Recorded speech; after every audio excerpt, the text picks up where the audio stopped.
This is a remarkable prophecy. Prior to the coming of the Messiah, a catastrophic event occurs, an event in which many people are killed. V'hebitu Eloy et asher dokaru, and that will stimulate the coming of the final Messiah. Is that October 7th? I believe so.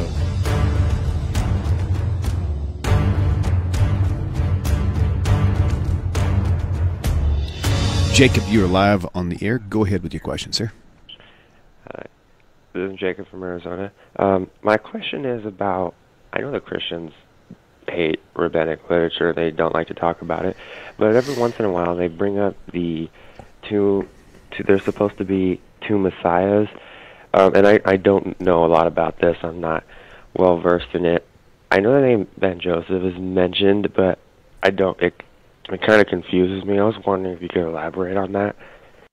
That's really important, Jacob, and I'm really glad you raised it because missionaries frequently raise this, although it's not in the Bible. So the same Christians that are, almost all of them are Protestant, who believe in sola scriptura and can stand the Talmud, sees the Talmud, because Mashiach, the son of Joseph, the Messiah, son of Joseph, is not anywhere in Tanakh. It is in the Talmud and Tractate Sukkah. So we have to be very careful of just one point that's critical. When we use the term Messiah, we only mean the Messiah, the son of David, who's the heir to the promise in 2 Samuel chapter 7, verse 12 through 16, a great-grandson of David and Solomon, who will restore the Davidic dynasty. And the prophecies found in the Hebrew Bible will unfold, okay? So that's what we think of, okay? As it turns out, in Tanakh, the word Messiah is used 39 times, and it's never referring to the Messiah. I know it makes things difficult, but you need to know that. Therefore, when the Talmud refers to the Messiah, the son of Joseph, the Talmud is speaking about something else completely. In Zechariah 12, we are told that at the end of days, the Jewish nation will return back to the land of Israel. They'll have a state. There'll be a broken people where God will strengthen them. The weakest of them will be like David, even like the angel of the Lord of hosts. Zechariah 12, verse 8 and 9. 7 and 8. In verse 9, it will be in that that all the nations that come against Jerusalem will be destroyed. Okay? So this is very important. So the Jews have returned to Israel, and Jerusalem is now back in the hands of the Jews. This is an end-time prophecy. But the Messiah has not yet come. There's only a Jewish state and a Jewish army of people who miraculously are able to defeat their enemies. This is a remarkable prophecy. However, prior to the coming of the Messiah, a catastrophic event occurs, an event in which many people are killed.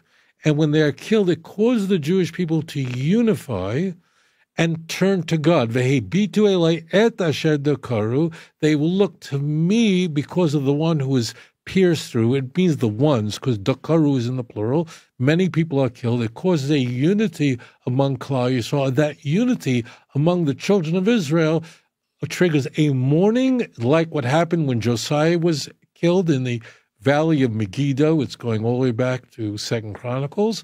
And that will stimulate the coming of the final Messiah. That means the Messiah, the son of David. So the Messiah, son of Joseph, is not one person, but it's many people who are killed. Dakaru. That means many people are killed at the end of days. Is that October 7th? I believe so. I can't guarantee it, but I believe so. Okay? So these are, even though there's a Messiah, the son of Joseph, the Messiah, the son of David, they don't mean the same thing. The only thing they have in common is they're both eschatological. Messiah, the son of Joseph, means Jews killed in a horrible way that caused the entire nation to unify in mourning. Please read Zechariah 12, verse 10, 11, 12. Just read it for yourself. Now, John 19:37 is going to misappropriate this to have it as the Roman soldiers piercing Jesus' side to see if he was dead or whether they had to break his bones, and change the pronoun. Forget all that. So the problem, sweetheart, is that people are not reading passages in context. You might say to me, Rabbi, it's hard to read Zechariah. Zechariah is not an easy book, but chapter 12 is an easy chapter. Zechariah is not a very hard book. It's not the easiest book in the world. But chapter 12 is using standard prose. Any one of you could start reading the chapter in context, and you'll see that the nations will come up against Jerusalem. Jerusalem will be a heavy, burdensome stone to all those who come against it. I will strengthen the Jews, and so on. So it's all there, and you can read it for yourself. So Mashiach ben Yosef is a concept of Jew. Now, there are a number of opinions on this. One opinion is there's one person who get killed in battle, and that causes consternation among the Jews, and they do repent. And the other view, which is the consensus, is that, and the word is in dakaru, is plural, that many people are killed in a horrible, violent attack. Again, Jerusalem is liberated here. The Jews return to the land of Israel after a long exile. Okay, Hosea 3, verse 4, many days. So long exile, the Jews return back to the land of Israel. Okay, then they liberate Jerusalem. Nations come to attack Israel over the status of Jerusalem. Jerusalem is the issue. Okay, then after that, a massive attack on the children of Israel, who are strong, but that attack, many people are killed. That causes the entire nation to turn to HaKadosh Baruch Hu. Okay, that mourning among the children of Israel, with men, it even says in the text, and men and women will mourn apart, separately. It's really the only reference to men and women praying separately. And it's interesting that prior to October 7th, there were big fights in Israel whether they should have a separation of men and women in the public square in Tel Aviv. That was the big deal in this country. That's our only source for men and women praying separately. Holy smokes. But again, this is what I believe, that we're in the midst of this now. I mean, we're in this messianic, but don't confuse the two. Missionaries are ignorant of this. I'm not going to tell you that missionaries are just deliberately being despicable. They're not. They're not familiar with the Talmud. They read this stuff in ridiculous missionary books. They go to Rabbi Google to get this kind of material, and then they use it on you to say, the Messiah is supposed to come twice. Once he's supposed to suffer and die, and the second time he'll come gloriously. Nonsense.